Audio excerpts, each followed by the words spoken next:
Hello students, मेरे YouTube channel निराला Hindi classes में आपका स्वागत है। आज का वीडियो जो हम बना रहे हैं वो है बीए पार्ट थर्ड के लिए, क्योंकि बीए पार्ट थर्ड में 2 नाटक लगे हुए हैं। एक तो है ध्रुव स्वामिनी और जो दूसरा नाटक है वो है मुक्तिपथ, जो कि रवि चतुर्वेदी जी का लिखा हुआ है मुक्तिपथ और मीरा के जीवन के ऊपर आधारित है। तो आज उसी के बारे में बात करेंगे।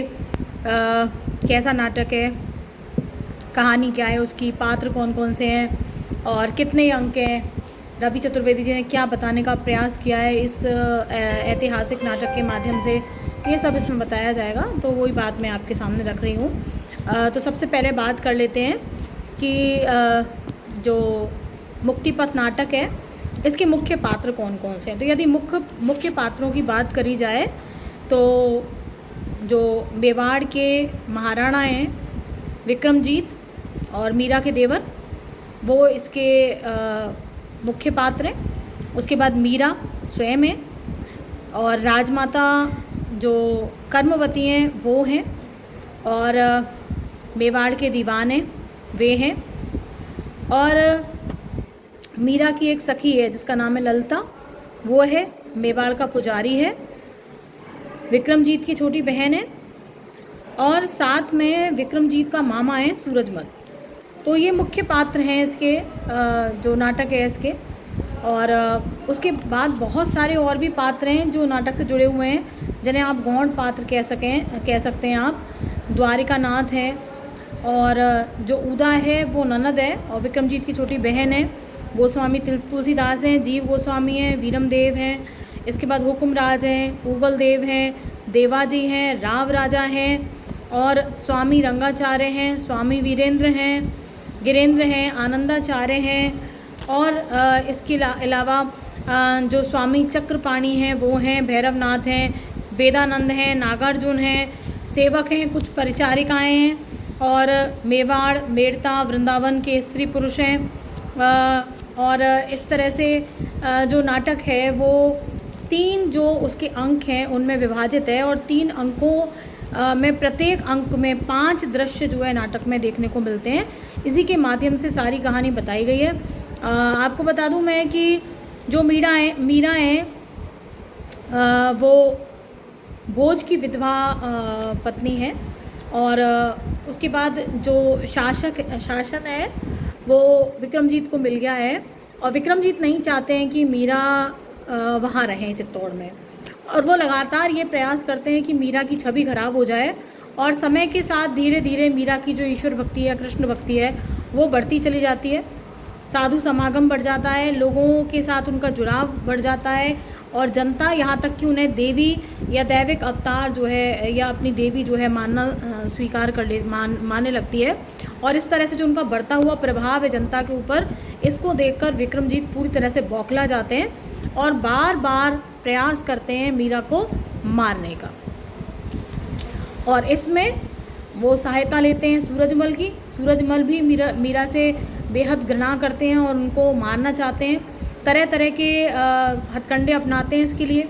और यहाँ तक कि उनके चरित्र पे भी लांछन लगाने का प्रयास करते हैं, लेकिन सफल नहीं हो पाते हैं। जहर देने का प्रयास करते हैं, जो वहाँ का मेड़ता का जो दीवान है उसको फंसा लेते हैं और फंसा करके जो है उससे एक विष मंगवाते हैं और उस विष के माध्यम से पहले विष की थोड़ी थोड़ी मात्रा दी जाती है और उसके बाद मीरा को ज़्यादा मात्रा में विष दिया जाता है, लेकिन मीरा बच जाती हैं, नहीं मरती मीरा। और ऐसा देख करके वो और भी बौखलाते हैं और प्रयास करते हैं मीरा को मारने का, लेकिन उन्हें मृत्यु के घाट नहीं उतार पाते। अंततः मीरा को विवश कर देते हैं वो छोड़ने के लिए। जो चित्तौड़ है वो मीरा छोड़ देती हैं चित्तौड़ को और अपनी सखी के साथ वहाँ से चली जाती हैं। कृष्ण की मूर्ति को लेकर के अपने भाई के यहाँ जाती हैं, लेकिन वहाँ भी शत्रु आक्रमण कर देता है और उस जगह को जीत लेता है। हालांकि वो नहीं चाहते हैं कि मीरा वहाँ से छोड़कर जाएं किसी भी तरह, लेकिन मीरा एक अभियान चला रही है, नारी स्वतंत्रता का अभियान। नारी को अपनी इच्छा से, नारी को मुक्ति मिले, अपनी इच्छा से नारी जीवन जिए संसार में, इसके लिए अभियान चला रही हैं। और बहुत सारी नारियां, संसार की स्त्री जो है उनसे जुड़ गई हैं मीरा के साथ। तो मीरा वहाँ से भी पलायन कर जाती हैं और पलायन करके वो वृंदावन के लिए निकल जाती हैं। कृष्ण भक्त बहुत सारी स्त्रियां उनके संग जो है जाने के लिए तैयार हो जाती हैं। लंबी यात्रा है, मीरा थक गई हैं, बुज़ुर्ग हो गई हैं, केश उनके सफ़ेद पड़ गए हैं और इस तरह से वो वृंदावन में पहुंच जाती हैं और वृंदावन में पहुंच करके जो कृष्ण हैं उनकी शरण में चली जाती हैं वो। लेकिन वहाँ पर भी बहुत सारे जो लोग हैं वो उनको परेशान करने का प्रयास करते हैं किसी न किसी तरह से। और उसके बाद जो मीरा हैं वो बहुत एक तरह से परेशान हो जाती हैं। और उसके बाद उनके एक वंशज हैं चित्तौड़ के, जो मीरा को वहाँ से लेने आते हैं, लेकिन मीरा उनके साथ भी नहीं जाती हैं। और उसके बाद मीरा जो है वो अपने जीवन जो है उसको समाप्त कर लेती हैं एक तरह से। और समुद्र में लहरें उठ रही हैं, उसमें वो समा जाती हैं, गिर जाती हैं। इस तरह से कहानी का अंत होता है। तो पूरी कहानी के माध्यम से 3 अंकों में जो नाटककार है उसने मीरा के जीवन को, स्त्रियों के जीवन को किस तरह से मीरा मुक्ति के मार्ग की तरफ ले जाती हैं कृष्ण भक्ति के माध्यम से, ये उन्होंने बताने का, दर्शाने का प्रयास किया है। और किस किस तरह की परेशानियाँ जो है मीरा को सामने आती हैं। बहुत सारे दुष्ट वृत्ति के जो लोग हैं वो मीरा के मार्ग को रोकने का प्रयास करते हैं, उनको नीचा दिखाने का प्रयास करते हैं, उनको लांछित करने का प्रयास करते हैं। न केवल ससुराल में बल्कि ससुराल से बाहर समाज में भी इस तरह की वृत्तियाँ लोगों में देखने को मिलती हैं। लेकिन मीरा उन सब से संघर्ष करती हुई अंततः श्री कृष्ण में ही विलीन हो जाती हैं। इस तरह का सारा इसका कथानक है। और यही बताया है रवि चतुर्वेदी जी ने कि सामंती व्यवस्था में किस तरह से नारी का शोषण जो है हो रहा था और किस तरह की परेशानियों का जो सामना है वो मीरा को करना पड़ता है। आशा है इन शॉर्ट में जो बातें मैंने आपको बताई हैं वो आपको समझ में आई होंगी।